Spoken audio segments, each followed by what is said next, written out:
자, 우리 구역 공과 계속하겠습니다. 21과인데요. 성물에 관한 규례가 레위기 22장에 기록되어 있습니다. 성물이라고 하는 것은 이스라엘 백성들이 제사장들을 통해서 하나님 앞에 드리는 그런 제물인데, 이런 제물은 성경에 보니까 흠없고 또 온전한 것을 드려야 한다라고 기록이 되어 있습니다. 그래서 오늘 레위기 22장에는 제사장들에 의해서 제사에 바쳐진 음식을 먹는 규례의 내용이 되는 것이죠. 그리고 이 화목제물은 반드시 그날에 다 먹어야 된다, 이렇게 말씀을 하고 있습니다.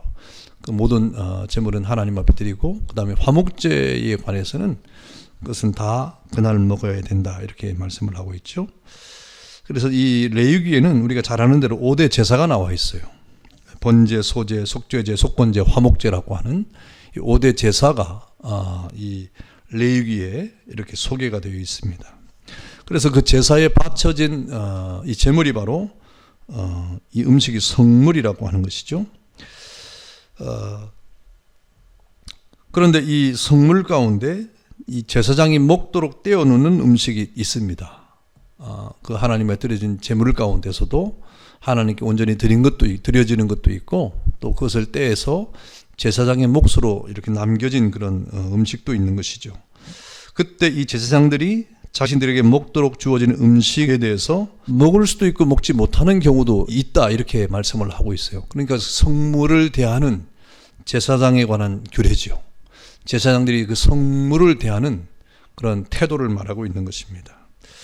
어떤 경우인가 보니까 그 성물에 대해서, 제사장들에게 남겨진 성물에 대해서 제사장들이 먹을 수 없는 경우가 있는데, 그 먹을 수 없는 경우는 제사장들이 부정하게 되었을 때에 먹을 수 없다고 되어 있습니다. 그건 당연한 그런 것이죠. 그렇다고 하면 이 제사장들이 부정하게 되는 것은 뭐냐, 어떨 때 부정하게 되는 것이냐 하는 이 문제가 남아 있는데, 그것은 뭐 병이 든 사람들, 예를 들면 나병이나 유출병이나 또 사람을 부정하게 하는 이 벌레나 또 사람을 더럽힐 만한 그런 것에 접촉된 자, 또는 시체를 만졌을 때, 또 짐승이 찢어 죽었는데 그것을 먹은 경우, 이런 사람들과 접촉했을 경우에 성물을 먹을 수 없다. 제사장일지라도 제사장들에게 이렇게 할당된 그러한 성물일지라도 먹을 수 없다고 이렇게 말씀을 하고 있는 것입니다. 그래서 그런 경우는 부정하게 되었다, 이 말이죠. 여러분, 이 레위기에서 자꾸 부정한 것에 대한 것이 나오는데, 이 부정한 것이라고 하는 구체적인 영적인 의미는 뭐냐면 하나님 앞에 예배할 수 없는 상태가 됐다는 거예요. 하나님 앞에 예배할 수 없는 상태가 됐다는 겁니다. 그래서 뭐 이렇게 뭐가 접촉을 했기 때문에 부정하다, 단순하게 그런 것이 아니라 그런 경우에 하나님 앞에 예배할 수 없다, 하나님께 나아갈 수 없다, 이렇게 말하는 것이죠. 여러분, 신약에서도 우리가 예배하기에 앞서서 누구와 다투거나 또 이렇게 서로 감정을 상하거나 또 이렇게 예배하는데 온전히 하나님 앞에 드려지지 못할 경우에 먼저 그 사람과 화해하고 이렇게 하나님 앞에 나오라, 이렇게 말씀하고 있지 않습니까? 그러니까 예배할 수 없는 상태가 되어버린 것을 말하는 거예요.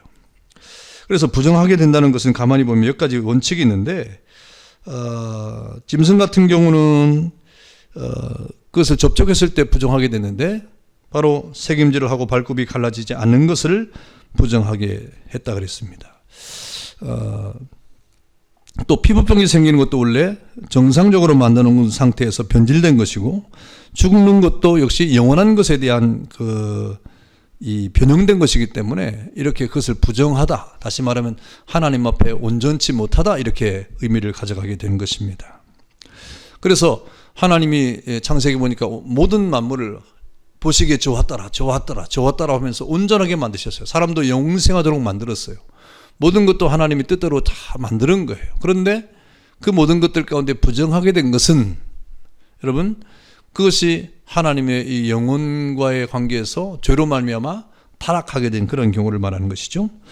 그런데 하나님이 이런 경우에 성물을 먹지 못하게 한 이유는 단순히 위생상의 문제뿐만이 아닙니다. 위생상의 문제가 아니라 우리에게 아주 중요한 메시지를 주는 상징적인 말인데, 음식 자체가 거룩한 음식이죠, 말 그대로. 그렇기 때문에 하나님 앞에 드려졌지 않습니까? 그런 경우에 음식만 거룩해서 되는 것이 아니라 하나님과의 관계를 맺는 사람도 거룩해야 된다는 거예요. 음식만 거룩한 것이 아니라 사람도 거룩해야 된다는 거예요. 여러분, 그래서 우리가 하나님 앞에 나올 때 여러분도 거룩해야 되고 여러분이 하나님 앞에 드리는 물질도 거룩한 물질이 되어야 되는 것입니다. 그것은 하나님이 거룩하기 때문인 것이죠. 하나님이 거룩하기 때문에 모든 것이 거룩함을 떠나서는 이루어지지 않는 것입니다. 그래서 하나님께서는 우리가 거룩한 사람 그리고 거룩한 예물이 될 때 하나님과 교제할 수 있음을 가르쳐주고 있는 것이죠. 거룩하지 않은 것과는 하나님과는 가까이 할 수가 없습니다. 여러분, 그래서 하나님은 거룩하신 분이기 때문에 너희도 거룩하라고 하나님이 계속 우리에게 말씀을 하고 요구를 하고 있는 것입니다. 여러분, 레위기에서 그래서 우리에게 가르쳐주는 것은 하나님과의 관계 속에서 더러운 것 또 거룩하지 않는 것은 하나님 앞에 나갈 수 없기 때문에 레위기는 거룩하지 않는 것이 어떻게 거룩해지느냐, 하나님과의 어떤 관계와 접촉을 하기 위해서는 깨끗해야 되는데 사람이 어떻게 깨끗하게 하나님 앞에 갈 수 있느냐 하는 그런 방법들을 레위기에서 말하는 것이고, 또 음식도 마찬가지. 음식도 어떻게 하면 거룩한 것으로 이렇게 해가지고 하나님 앞에 나갈 수 있느냐 하는 것을 우리에게 가르쳐 주고 있는 겁니다. 그래서 이 세상에서는 이러한 이 거룩함에 대한 여러 가지 방법들을 우리에게 말씀해 주고 있는 것이죠. 여러분, 그러나 주님이 이 땅에 오셔서 재림하시고 영원한 새하늘과 새 땅이 되었을 때는 더 이상 더러운 것이 없죠. 더 이상 더러운 것이 없고 그곳에서는 이렇게 전혀 제한적인 것이 없습니다. 또 지금 우리가 이 신약시대를 살아가고 있는데 이 신약시대는 어떻습니까? 우리 하나님과의 거룩한 동행을 하기 위해서 우리 삶 자체가 거룩해야 돼요. 삶 자체가 거룩하고 깨끗한 그러한 삶을 살아갈 때 우리는 하나님과의 동행을 할 수가 있고 또 하나님의 자녀로서 이 땅을 살아갈 수가 있게 되는 것입니다. 그 다음에 제사장의 가족이 아닌 사람은 성물을 먹을 수 없었다 그랬습니다. 그래서 이 성물이라고 하는 것은 제사장과 그 가족들만 먹는 음식이에요. 그 외에는 먹을 수 없었다는 것입니다. 그래서 그렇다고 하면 제사장의 가족이 먹을 수 있는 가족이 누구냐 하는 것이 또 이렇게 질문이 되는 것이죠. 제사장의 가족에 포함되지 않는 사람이 10절에 나오는데 22장 10절에 일반인은 성물을 먹지 못할 것이며 제사장의 객이나 품꾼도 다 성물을 먹지 못할 것이니라 그랬습니다. 그러니까 제사장의 가족의 규범에 보니까 외부인은 아닌 거예요. 그 다음에 제사장의 객이나 품꾼도 가족이 아니기 때문에 그 집에 있을지라도 먹지 못하게 되는 것입니다. 그러나 11절에 보니까 뭐라 그랬습니까? 그러나 제사장이 그의 돈으로 어떤 사람을 샀으면 그는 그것을 먹을 것이며 그의 집에서 출생한 자도 그렇게 하여 그들이 제사장의 음식을 먹을 것이며 그랬습니다. 그러니까 돈으로 사서 제사장의 소유가 된 사람을 먹을 수 있었고 또 제사장의 남자아이, 여자아이 가운데 시집가지 않은 아이, 그리고 시집을 갔어도 과부가 돼서 돌아왔다든지 아니면 이혼하고 왔다든지 한 그런 경우에 이렇게 제사장 가정에 속한 사람은 먹을 수가 있었다 이렇게 되어 있습니다. 여러분, 이 성물을 먹는 것 자체가 얼마나 무한한 영광이겠습니까? 하나님께 드려진 제물인데 그것을 먹을 수 있다는 것이 얼마나 이렇게 영광이고 특권임을 알 수가 있는 것이죠. 그래서 이 특권적인 이러한 영광을 제사장과 그 가족들에게 특별히 하나님께서 구별된 가족들에게 그런 특권을 주었던 것을 의미하고 있는 것입니다. 그런 거 마찬가지로 여러분, 제사장의 가문에게 준 특별한 음식이 구약에 존재하는 것처럼 신약에는 모든 성도들이 다 제사장이죠. 저와 여러분들이 예수 그리스도로 말미암아 왕같은 제사장이 되지 않았습니까? 신약에도 이렇게 제사장들, 저와 여러분들 성도들이 다 제사장이니까 이 성도들에게 특별히 공급되어지는 그런 음식이 있지 않습니까? 그런 특별한 식사가 무엇입니까? 바로 성찬이에요. 그래서 신약시대에는 이 성찬을 나누면서 예수 믿는 사람들에게만 성찬을 이렇게 나누고 되는데, 그래서 우리 교회도 성찬을 할 때 세례받은 사람에게 이 성찬을 나누지 않습니까?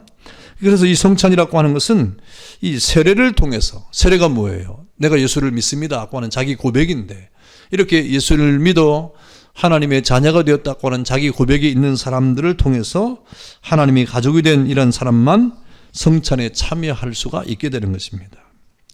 왜 그렇습니까? 이 성찬이라는 것이 아주 특별한 음식이기 때문이에요. 구약의 제사장들에게 따로 그 가족들만 먹을 수 있는 그런 특별한 음식이 성물이었던 것처럼 신약에서도 이 성찬이라고 하는 것은 우리 예수 믿는 사람에게 주어진 그러한 특별한 음식입니다. 그래서 여러분, 우리가 이 특별한 성찬을 할 수 있다는 것은 아주 영광스러운 것이죠. 그래서 성찬에 참여하는 것이 우리에게 얼마나 영광스러운 것인지 모릅니다. 그래서 성찬을 참여할 때 우리가 성찬을 참여하는 그때 우리의 어떤 태도나 자세가 어때야 됩니까? 자신을 정결하고 돌아보고 자신의 연약과 죄가 있으면 하나님 앞에 회개하고 그리고 성찬에 참여해야 되는 거예요. 그냥 참여하는 것이 아니라 자신의 정결함을 가지고 그 나의 죄와 나의 연약을 위해서 우리의 모든 허물과 죄를 사해 주기 위해서 예수님이 살찌고 피 흘려주신 그러한 십자가의 은혜를 생각하고 그 은혜가 바로 나를 살렸다고 하는, 나에게 생명을 주었다고 하는 믿음으로 그 떡을 그리고 그 잔을 우리가 받아 먹는 것이죠. 그렇기 때문에 그 떡과 그 잔을 먹는 사람들은 믿음으로 예수님이 나의 구주 되심을 굳게 믿는 그런 믿음으로 먹는 것이기 때문에 먼저 성찬을 참여하는 사람들은 자신을 돌아보고 자신의 연약과 모든 허물을 이렇게 고백하고 정결한 마음으로 참여를 해야 되는 것입니다. 그리고 이제 마침내 주님이 재림하셔서 저 영원한 하나님의 나라에 우리가 올라가면 주님께서 우리에게 상을 베푸시는 게 있어요. 그 상을 베푸실 때 그때는 그야말로 영광스러운 상이 될 것 아닙니까? 하나님과 그 백성들만 먹는 그 상이 있어요. 그것은 잔치 음식을 말하는 것입니다. 그래서 종말의 날에는 거룩하지 못한 사람이나 더러운 사람이나 믿지 않는 사람은 다 지옥에 가잖아요. 그리고 예수 믿는 사람은 다 구원받아 천국에 가게 되는데, 그때 마지막 날에 새하늘과 새 땅에 들어간 사람들은 그 새하늘과 새 땅에서 그들만 먹는 음식이 있다. 우리가 이 땅에서 성찬을 하는 것처럼 하나님 나라에 그 음식이 있는 것을 우리는 또 보게 되는 것입니다. 그래서 왕 같은 제사장들만 먹는 음식이라고 하는 것을 우리가 이렇게 상징적으로 지금 우리가 먹고 있는데, 그 하나님 나라에 가면 성찬에 참여한 자들에게 즐거운 잔치에 참여할 수 있는 특권이 또 주어지게 되는 것입니다. 이렇게 이 성물에 대한 규례를 우리가 보게 되는데, 제사장들에게 주어진 그런 음식이었다. 그런데 이 제사장들일지라도 그 성물을 우리가 먹을 수 없는 그런 상황이 발생이 되는데, 그것은 제사장으로서의 거룩성을 잃어버렸을 때, 무슨 나병이나 유출병이나 거룩하지 못한 것을 접촉했을 때, 그리고 자신이 스스로 죄악에 놓여있을 때, 그럴 때는 부정한 것이 되었기 때문에 음식을 먹을 수 없었다는 것이죠. 그래서 우리는 하나님 앞에 우리는 정결한 자신을 유지해야 되는 것입니다. 그리고 제사장의 가족들만 먹었다고 할 때 그 특권이라고 그랬잖아요. 예수 믿는 사람의 특권이 바로 성찬에 참여하는 것이다, 이렇게 말씀을 드렸습니다. 그런 여러분 특권 속에서 우리가 하나님의 자녀로 이 땅을 살아가고 있는 것을 깨닫기를 바랍니다. 자, 내용 연구 보겠습니다. 자, 제사장들의 음식인 성물 규례에 대한 다음 설명 중 맞는 것은 O표, 틀린 것은 X표를 하세요 그랬어요. 자, 1번 보겠습니다. 제사장들이 부정하게 되었을 때 성물을 먹을 수 없었다. 예, 맞죠? 부정하게 되었을 때 성물을 먹을 수 없었죠. 두 번째, 하나님께서 제사장들이 부정하게 되었을 때 성물을 먹지 못하게 하신 것은 단순히 위생상의 문제였다. 위생상의 문제였습니까? 아니죠. 위생상의 문제가 아니었죠. 단순히 위생상의 문제가 아니라 상징적인 그런 의미가 있는 겁니다. 그 다음에 세 번째, 제사장의 가족이 아닌 사람은 성물을 먹을 수 없었다. 그렇죠. 제사장의 가족이 아닌 사람은 성물을 먹을 수 없었어요. 그 다음에 4번, 외국인, 일반인, 곧 외부인, 제사장의 객이나 품꾼도 제사장의 가족이 아니기 때문에 이 성물을 먹으면 안 되었다. 예, 그렇습니다.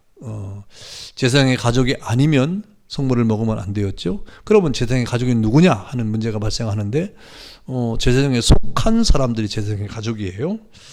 그래서 5번에 보니까 제사장이 돈으로 사서 제사장의 소유가 된 사람들도 성물을 먹을 수 없었다. 이거는 아니죠. 제사장의 돈으로 사서 제사장의 소유가 된 사람들은 성물을 먹을 수 있었습니다. 그 다음에 6번, 신약시대도 하나님의 가족이 되어야만 먹을 수 있는 특별한 식사가 있는데 그것이 바로 성찬이다. 예, 맞습니다. 성찬이죠. 우리가 거룩한 제사장으로서 하나님의 가족이 되었는데 신약시대에 우리가 특별한 식사가 제공되는데 그것이 바로 성찬이죠. 그 다음에 7번 이 성찬은 새하늘과 새 땅에서 하나님과 더불어 하나님의 백성들만 먹는 그 잔치의 음식을 상징하는 것이다. 예, 맞습니다. 이 성찬에 참여한 사람들은 장차 하나님 나라에 가서 그 백성들만 먹는 잔치에 참여를 하게 될 것입니다. 자, 토론과 적용 보겠습니다. 나는 오늘 하나님의 백성으로서 거룩한 삶을 살아서 하나님께 영광을 돌리는 삶을 살고 있는가에 대해서 깊이 있게 생각해 보자 그랬습니다. 여러분, 우리가 하나님의 백성은 하나님께서 우리에게 요구하시는 것처럼 거룩한 삶을 살아야 되죠. 왜 그렇습니까? 하나님이 거룩한 분이기 때문에 그래요. 그래서 하나님이 거룩하니 너희도 거룩하라, 내가 거룩하니 너희도 거룩하라 이렇게 말씀하지 않습니까? 그럴 때 우리는 하나님과 동행할 수 있고 하나님과 만날 수 있고 하나님과 교제할 수가 있고 하나님과 사귈 수가 있는 거예요. 그럴 때 우리는 하나님의 뜻을 이루어 갈 수가 있는 것입니다. 그래서 우리가 우리를 돌아보는 가운데 하나님 앞에서 거룩한 삶을 살고 있는가 하는 것을 우리는 늘 자신을 돌아봐야 될 것입니다. 감사합니다. 기도하겠습니다. 자비하신 하나님 감사합니다. 성물에 대한 여러 가지 규례들을 우리가 생각합니다. 제사장일지라도 이 성물을 이렇게 부여받은 제사장일지라도 성물을 먹지 못하는 경우는 그가 부정하게 되었을 때입니다. 다시 말하면 하나님 앞에 나아갈 수 없을 때가 된 것입니다. 아버지 하나님, 우리가 이 땅을 살아갈 동안에 하나님은 거룩하니 너희도 거룩하라고 하신 주의 음성을 따라서 늘 거룩한 삶을 살아감으로 주님과 사귐이 있고 또 만남이 있고 주님과 교제가 있고 교통함이 있는 주의 백성들이 되도록 은혜를 베풀어 주옵소서. 감사하고 예수님의 이름으로 기도하옵나이다. 아멘. 감사합니다.